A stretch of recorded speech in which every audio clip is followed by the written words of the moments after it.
Hi everybody, and welcome to this Christmas episode of Norwich Theatre Talks. Dave is dressed in tinsel, I'm wearing red, and we've all had a few eggnogs, so here we go. On this episode today, we are going to be meeting an amazing crochet artist and influencer, Ellen Siegert, best known as Crazy Hippo Crochet, and hearing a bit about how she's helping us here at Norwich Theatre raise money to support our work in communities this Christmas, along with Hannah Crouch, our individual giving and supporters manager. But my first guest on this episode is well known to many people here in Norwich who might have seen her playing Cher in the Cher show, or if you were really lucky, you'll have seen her creating the role of Anne Boleyn back in 2018 when we opened the first ever professional performance of Six the Musical here at the Playhouse. But this Christmas, she's back in Norwich playing the role of Sleeping Beauty with us in our pantomime at Theatre Royal. It's the brilliant actress Millie O'Connell. Millie, welcome back to Norwich. Hello. How are you doing? I'm really good. It's so nice to be back. I Yeah. love it here. It's really good to be back. And you're on like day 3 of panto Yes. rehearsals. How's it going? No secrets, no spoilers. Okay. But how's it feeling? It's so good. Yeah. It's so good. It's brilliant to be in a room, especially being in a room with Joe. Obviously, Joe wrote it. Yeah. So to be in a room with him and actually see his mind come to life. Yeah. It's really cool. I think he's amazing. Yeah. Yeah. And tell us a bit. So you are playing the title character Yes. of Sleeping Beauty. Yes. But she's not your average sort of princess who falls asleep and has somebody come No. kiss her, is she? We've kind of moved it forward a bit. Yeah, definitely. It's very now. It's very, I want to use the word immersive, but in a sense, on stage, it's not what you think is going to happen. I Yeah. don't want to give it, it's so hard to not give spoilers, and I'm not going to. But what everyone would think the story of Sleeping Beauty is, it still rings true. Yeah. But it's something, it becomes immersive, and it goes in, and it goes wild, and it's bonkers, and I love it. Yeah, because Joe, I mean, I've talked about this with Joe loads during the process, and he talked about it on telly the other day. And Yeah. It's a tricky old story, isn't it? Because, Yeah. you know, going around kissing people without asking them, For consent. not cool. No, it's not. But you can't, it is a beautiful story and there's a beautiful message within it. Yeah. You just kind of have to circumnavigate this. And I think Joe's done it really cleverly, actually. It's hasn't he? perfect. It's been addressed. It's been then like Yeah. it's essentially spoken about in a fact that like this wasn't good. Yeah. And what we're doing now, it should be how the rewrite is. And it's Yeah. it's perfect. It's so desperate to tell you about it, but you'll have to come and see it. Yeah. Have you done much panto before? Yeah. I first did my first panto when I was 16 or 17. Yeah. When I was at college, and you would go out when we would finish our college term. You would go out and do panto. Yeah. And then you come back to start in the new year for the next term. Yeah. So I've been doing. Ironically, my first ever panto was literally over the road in Ipswich. Oh, really? Yeah. So I've done panto whenever I have time off, or if I ever have a gap, or if I know that I have that Christmas period Yeah, off. yeah. I'll always try because it's brilliant, and also like the kids. I remember first seeing my first show when I was little, like Yeah, in the yeah. audience being like, "This is like such a heavy part of Christmas, especially Yeah. for kids." And then of course the writing for the adults. There's so much in there. Yeah. That kids go over their head, but the adults can actually go and have fun. Yeah. Yeah. I really love it because you just sort of see an amazing kind of coming together of lots of different artists who, if Yeah. it wasn't for pantomime, probably wouldn't naturally work together. Yeah, you know, I you've agree. got people who've got kind of careers mainly on TV, people who are at different stages in their careers. Mm-hmm. Yeah. People who are kind of, their art form is panto each year, and it's Yeah.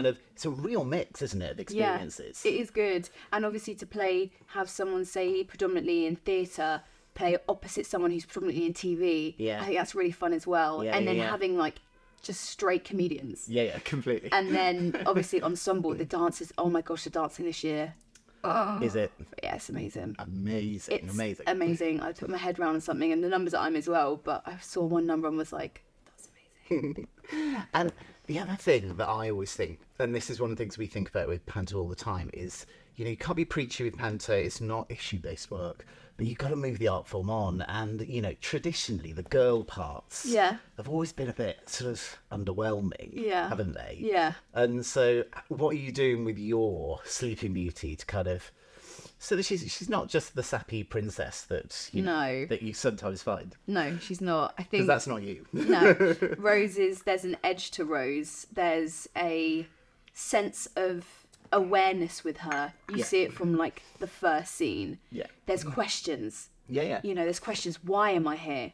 Why am I in this tower? Like, something is going on. She's waking up. It's coming to her birthday. She's getting a bit older. She's going, I'm starting to see the cracks almost. And that kind of brings in that, I wouldn't say rebellious, I'll say more curiosity within her, because she's then like, oh, I'm noticing that I'm locked away for this amount of time in this tower.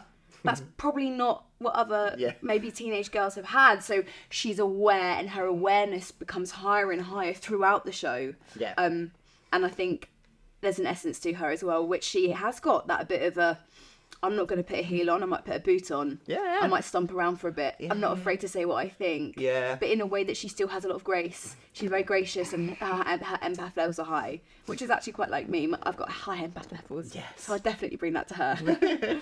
I just love it. Part of the joy for me of watching pantomime is as much kind of watching what's going on the stage as watching what's going on around you. Agreed. It's just gorgeous in the auditorium when you kind of then you go, I think that's like a 4 generations family together, and you've kind of got, a grandmother, a mother, and a daughter just enjoying that together. That's you don't see that in drama, do you? No, It's you don't. special Yeah. for that, and just sort of all that kind of love that comes back and forth in the space. And Christmas is together. Traditions as well, especially seeing it if you're sat in the audience and you're literally sat around people's yearly traditions. Especially if they're local. Like, I know some people travel into Norwich from like a wide radius. They come into Norwich for panto. Yeah, the totally. Norwich panto. It's known across Norfolk. So I think as a tradition, it's really special. But it's really special having you back in Norwich, because the first time, I'm going to tell this story quickly, the first time I met you, it was the summer of July 2018. I think. It would have been. Yes. And it was a sweltering summer, and we were taking on this crazy project at the Playhouse, this new musical. And it had a bit of going ahead, it had a bit of showing and stuff. This was the first professional production. As I walked down the street outside here, I saw these very, very super glam 7 ladies sat out in the sweltering sun. You're all sunbathing out there, I remember. Yeah. And turns out these were the 7 queens of 6, the musical. Yeah. And that, I mean, do you think back to that now? What did it do to your mind? That was, because it's not that long ago. It's like 5.5 years ago or something. Yeah, I think there's something within that period, that summer specifically, when we all took this little job, this little new musical. Yeah. Didn't know quite where it was going to go. A bit different. Yeah, but I remember looking at the writing, looking at the music, listening to the music, knowing the choreographic style, when these are 3 brackets of passions that I love: commercial jazz, technical jazz, commercial dance, pop rock vocals, really strong, intense harmony work, comedy script, narrative script, pioneering, pride for women, bringing up history and living it how it should be told, addressing everything and putting it out to the audience, and history. It's educational. So at the time I was like, what is this show? I need to do it. And I remember being here. I remember this summer, and it was then after the couple weeks after we went to Edinburgh, and then we were like, wow, people really love this, and it's really getting through. I remember the first conversation I had about it, which was probably that was July, I think it was in January. And it's my running joke is there was this kind of sharing that was going to happen. It was done in London, I think. And this was the big sacrifice for me. I thought, I've got to go see this, because this sounds amazing, sounds incredible. And I endured a rail replacement bus service for 4.5 hours. No. That was my commitment. Yeah. In a drizzly, horrible January. And I just remember seeing it first thinking, this is really special. Yeah. And it's going to be about, identifying it as something really unique, and how it's cast and then how it's staged. So when we got to do it here, then we all went into it feeling really quite nervous. It's going to work, and it was stressful for you guys, wasn't it? Because it's intense. I remember them telling me like the thousands of lighting cues in the show. And the choreography is hard. It's a dance show. It's a singing show. It's non-stop.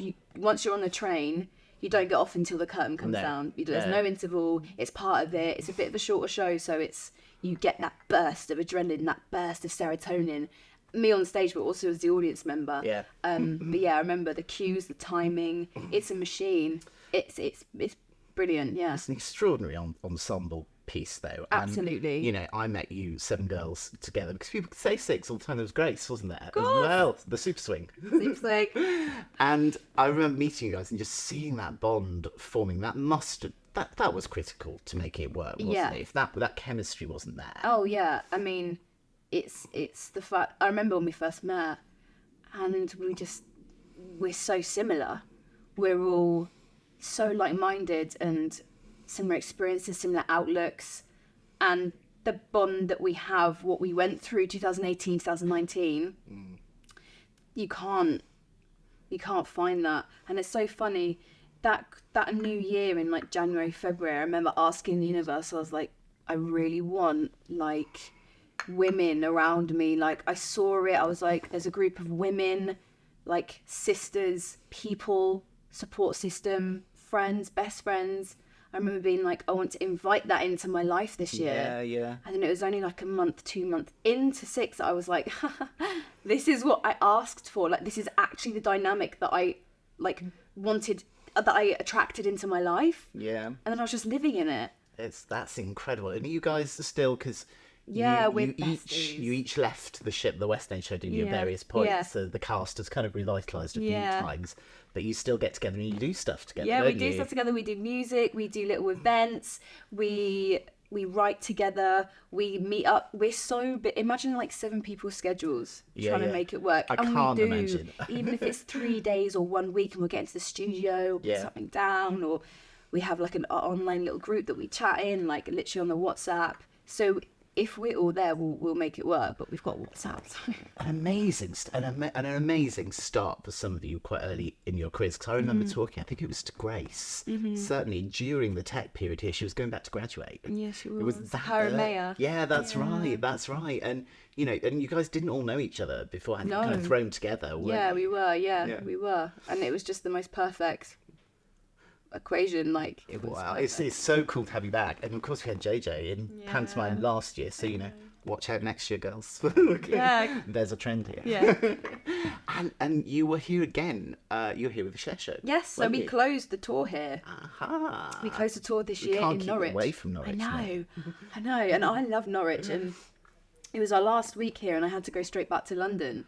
But I love being in Norwich. Yeah, There's yeah. loads of little cul-de-sac Yeah, all rides. the lanes in Yeah. the city, and there's a real sense of independence in Norwich. I know, and I like being here, and a closing Cher here. Oh, that was such a good memory. Always closing a show in if you're on tour. This was my first year tour that I did, and it was closed right, okay. here, and I went, oh, this is so magical. Yeah. I didn't know I'd be back so soon. And the Cher show was incredible. I mean, that's Oh my gosh, yeah, that was amazing. you know, taking on iconic females is something you now clearly do. Anne Boleyn, Cher, but that must have been quite the thing alongside those other 2 actors as well. You know, Yes. pressure, fun. Oh my god, so much fun to be in a room with 2 other women in a space that is so creative and expansive, playing the same role. Yeah. Connection wise. Yeah. That's like, I mean, you never, unless you did like a biopic through the eras, you wouldn't Okay, really yeah. be in that Young situation. Victoria or something. Yeah. You wouldn't be in that situation to then connect with people on a level. So, especially working out the eras Yeah. and how she grew and how we had one brain, and we're all very similar. Like Yeah. me, Debbie, and Danielle, like it was very easy. It was very, I just think they cast it very well.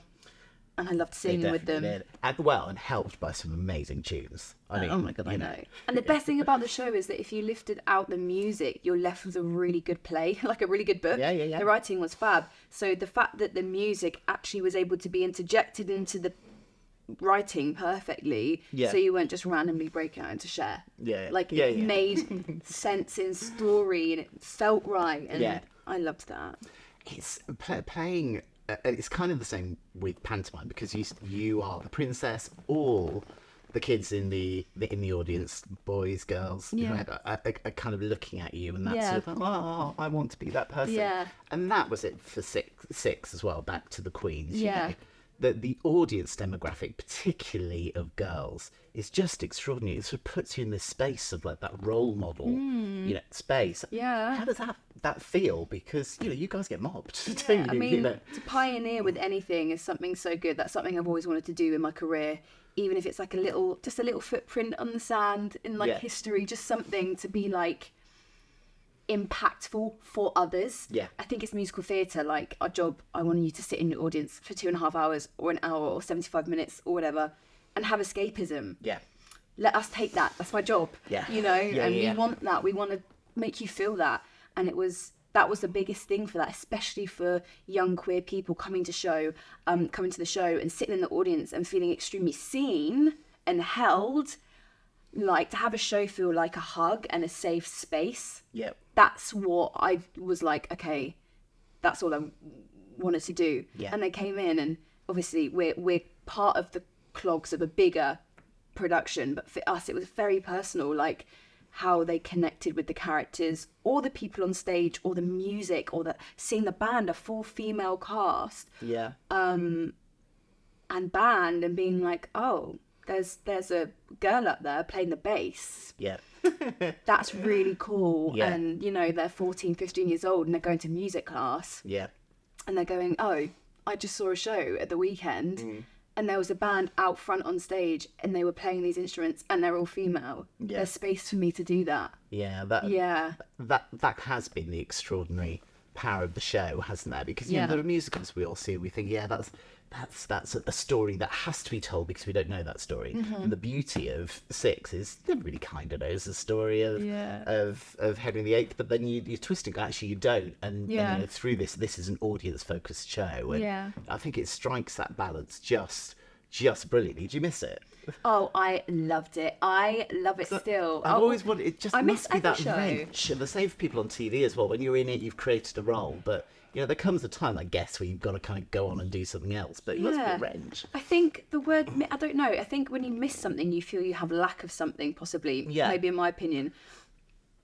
But I miss everything I do. I live in the moment. I'm very present. Yeah. So if I think back to anything, I'll be like, oh, I miss that. Oh, I miss that. Oh, I miss that. Oh, I miss that. But I never feel like I'm in lack. Yeah. Because I was so present at the time when it was happening. I never feel in lack. I always feel gain. I always feel emotions and memories and the feeling, the people. Yeah. Such a big part of it. Yeah.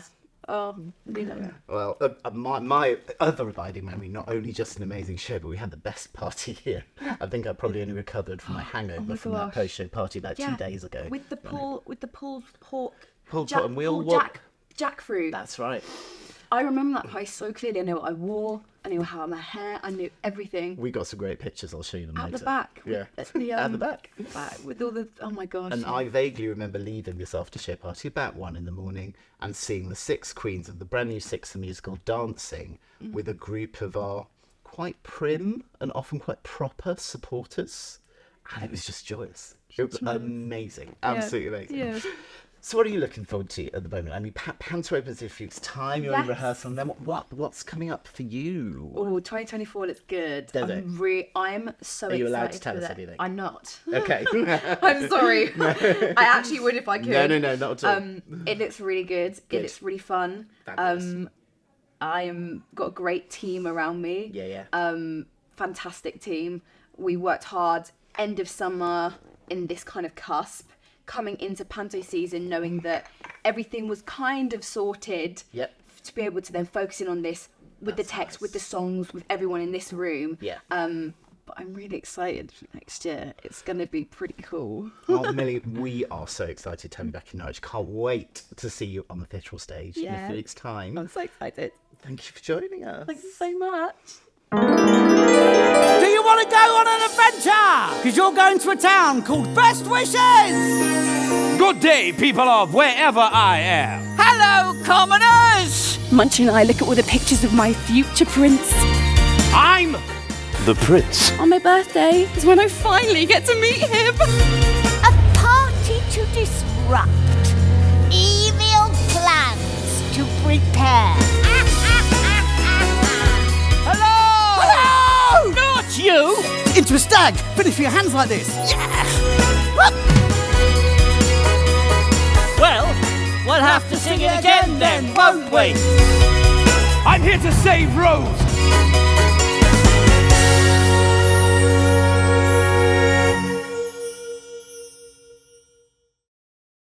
Ellen and Hannah, welcome to Norwich Theatre Talks. Thank you for joining me for our Christmas edition. Now, Ellen, I wanted to start with you because there will be so many people that have come across the things you do and your story and your work on Instagram because you have the most incredible following. But just Thank you. tell us a little bit about, and I'm drawing everybody's attention, Yeah. very beautiful things we have Thank here, you. about how you came to this. It's a bit of a long story, so I'm going to try and keep it really short. But a few years ago, I learnt to crochet. It was about 4 years ago now, because I was diagnosed with ME, so I couldn't do much else, and I wanted to still do something and feel productive. So I learnt to crochet, and then a couple of years after that, I fell into making dolls, and I designed this pattern, and now that's what I do all the time.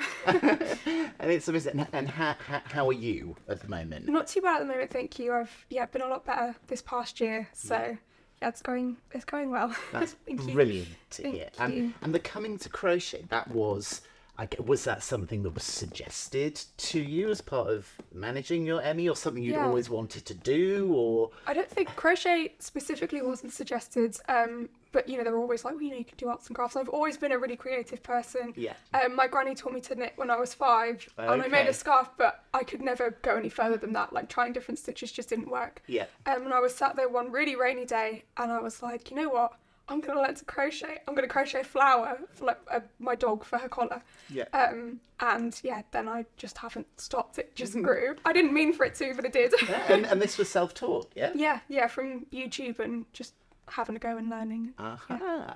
And you've developed a kind of a niche now, which Yeah. are these beautiful things. Where did that come from? What was Thank you. the inspiration? The first set of doll I made were from Ugly Betty, the TV show. I don't know if anyone else has seen that. Very distinctive characters. Yes, yeah. So the first one I made was Betty with her poncho and her glasses, and I posted them on Instagram, and one of the actresses picked up on it. And It's America shared them. Ferrera, wasn't it, who played Ugly Betty? Yes, it was Becky Newton who played Amanda. Yeah. You saw them on Instagram, and that really kicked it off. So I'm still forever grateful That's for an that. amazing story. Then I'm a really big Taylor Swift fan as well. Yeah. So I make a lot of mini Taylors now. Is kind of what I'm most known for. I would say.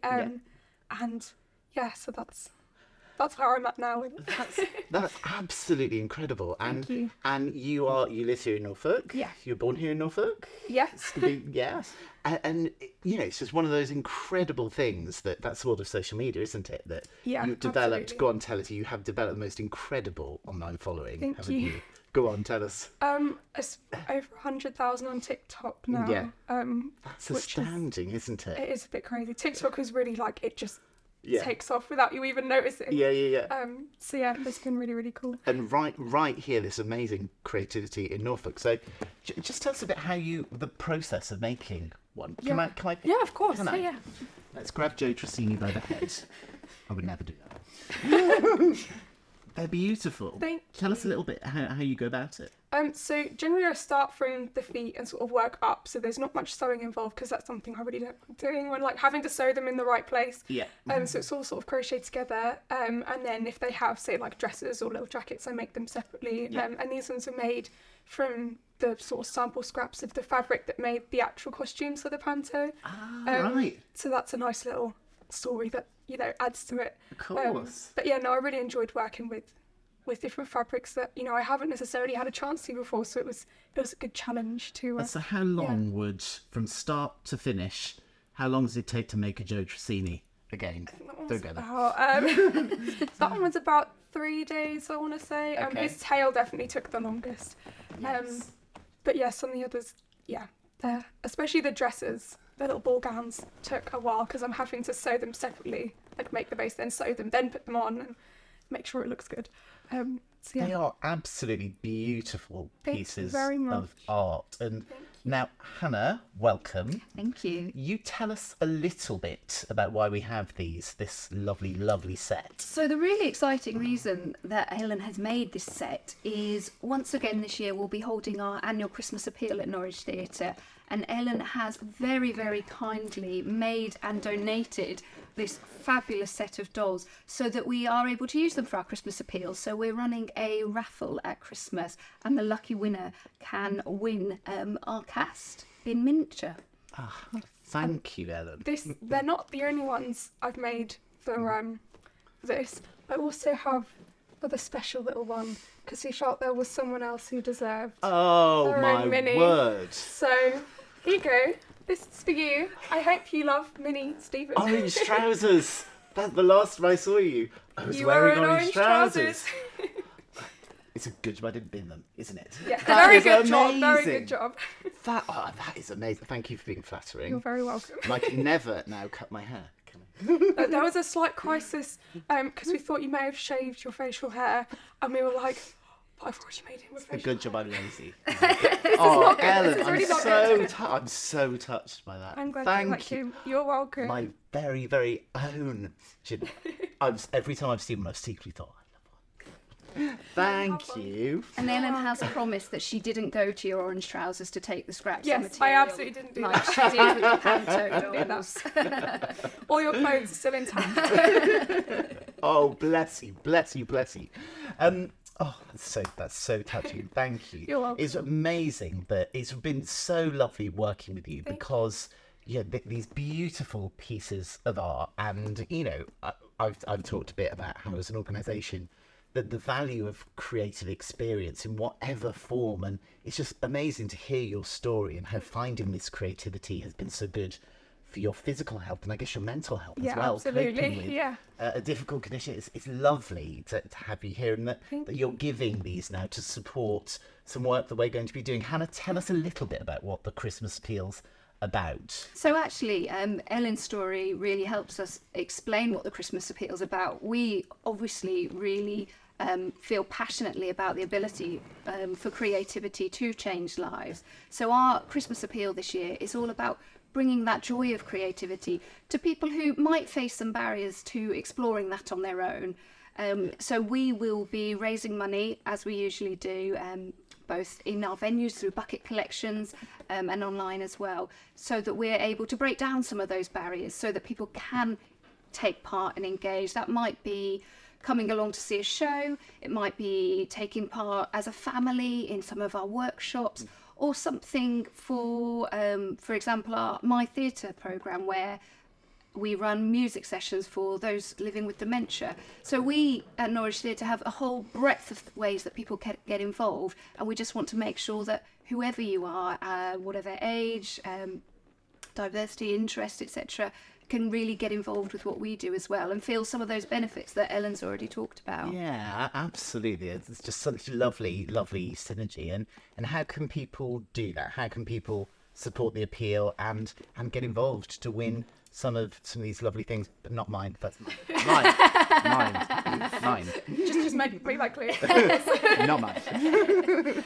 So we will be running a raffle, as I mentioned, which people can take part in online, which will be running until Wednesday the 20th of December, and people will have the opportunity to win this collection of minis along with an exclusive backstage tour of the magical land of Panto, and a £150 voucher for Norwich Theatre as well. So people can take part and support the appeal online that way, or in our box office, and then we will be collecting at the end of our performances at Theatre Royal, in the Playhouse through the season as well.